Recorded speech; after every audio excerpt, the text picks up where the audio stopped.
You've been studying, haven't you? The app, the streak, the textbook, 20 minutes a day, and now you can order a café au lait, conjugate the verb être, and you are starting to develop opinions about bread crust. Then, a French carbon-based entity, a real one with factory settings, mentions on an ordinary Tuesday that they have fallen into the apples. Alas, your app cannot save you now, for idioms are the part of the language no app sells, and they are less vocabulary than the official minutes of a nation losing its mind together in writing for 7 centuries. But fear not, my oh-so-candid Frenchie-to-be, as today I will teach you 7 expressions we actually use all the time, what they mean, where they crawled out of, and how to fire them back at us. Take notes, there will be apples. Poser un lapin, to place a rabbit. You are at the café at 7, as agreed. Good table, order rehearsed. 1:15, nothing. 1:30, the waiter refills your water with an expression I can only call historical. He has watched this exact scene since Napoleon III. Congratulations! Jean-Pierre has posé un lapin. He has placed a rabbit on you. It means to stand someone up. The full no show, no call, no message, no Jean-Pierre. And the origin is grubbier than the bunny suggests. In 19th century Parisian slang, a lapin was a payment that never arrived. A man who left a working girl unpaid had, in the delicate phrasing of the era, given her a rabbit. Within a couple of decades, polite society had hosed the scandal off and kept the useful part. The promise made,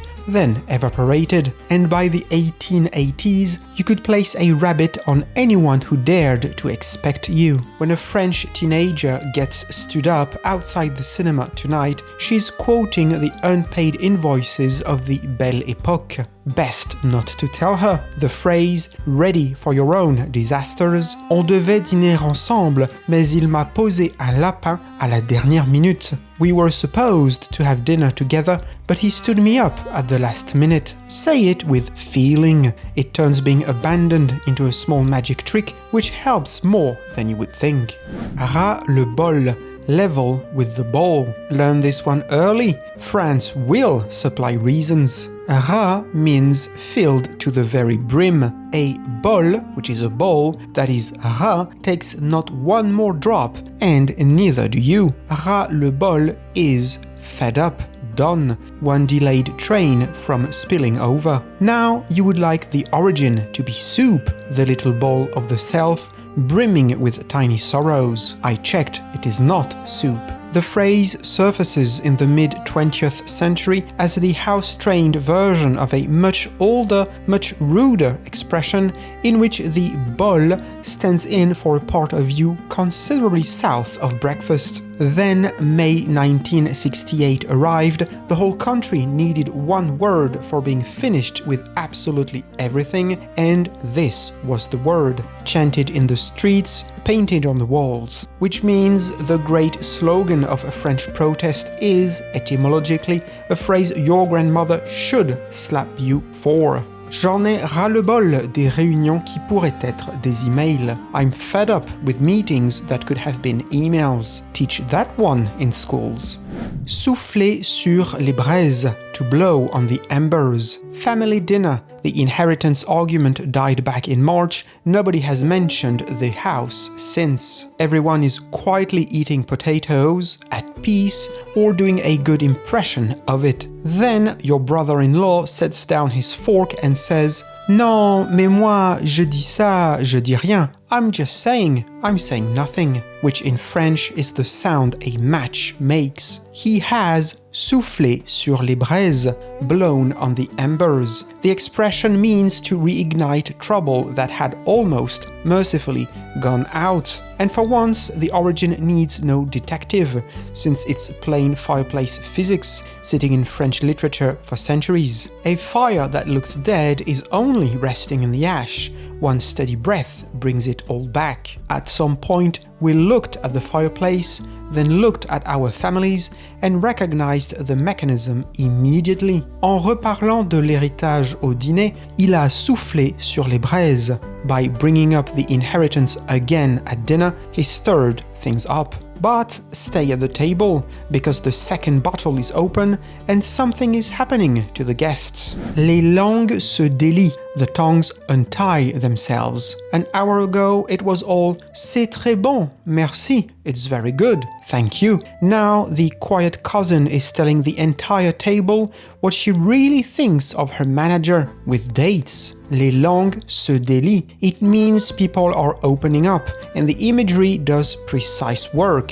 Délier strictly means to undo a knot, a shoelace, a rope, a parcel. The picture, then, is that you had plenty to say all evening. Your tongue was simply tied by politeness, by fear, by sobriety. Sobriety, mostly. Wine slips the knot, and everything the knot was holding comes out at once. Après 2 verres de vin, les langues se sont déliées. After 2 glasses of wine, people started opening up. A very elegant way of reporting that the quiet cousin has now moved on to her divorce. You have studied the vocabulary, you know the grammar, you can confidently identify a horse, a suitcase, and several members of the family of raccoons that lives in the barn you just bought in Dordogne. Then somebody says, "Il m'a posé un lapin," and you begin looking around for a rabbit. That's when italki enters the room to save the day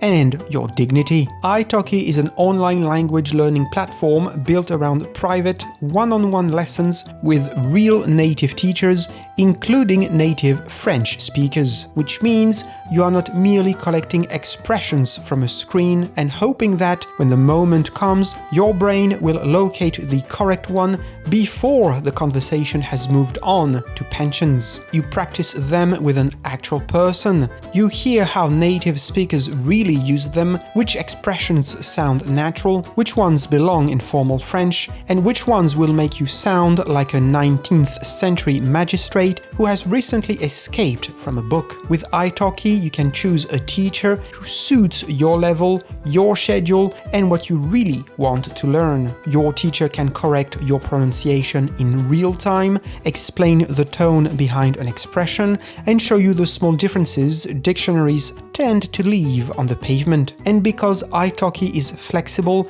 you are not enrolling in an enormous program with fixed classes every Wednesday evening, regardless how tired you are. You pay per lesson, you choose your teacher, you book around your own life. Let's look at what an actual lesson looks like. So, what could you ask for in a bakery, Johnny? You can go with this one and you can make a sentence. Je voudrais du pain, s'il vous plaît. Very good. So you add s'il vous plaît, always. Very good. Something else? Je voudrais un croissant, s'il vous plaît. Un croissant, s'il vous plaît. Okay. And this one, maybe? Ah, a bit more difficult. Maybe you don't know. Je voudrais une tarte aux pommes. Very good. Tarte aux pommes. Tarte aux pommes. So we have je voudrais, une tarte aux pommes. Aux pommes. Okay. Oui. So it's always je voudrais in that case, and you can reuse this sentence. italki gives you somewhere to practice with a real person first. And it is not limited to French. italki offers lessons in more than 150 languages, so you can learn virtually any language you are interested in. The link is in the description below and pinned in the comments. If you spend $10 on your first lesson, you will get $5 off using my promo code Benoit8. The offer is limited to the first 50 users, so if you want it, don't wait.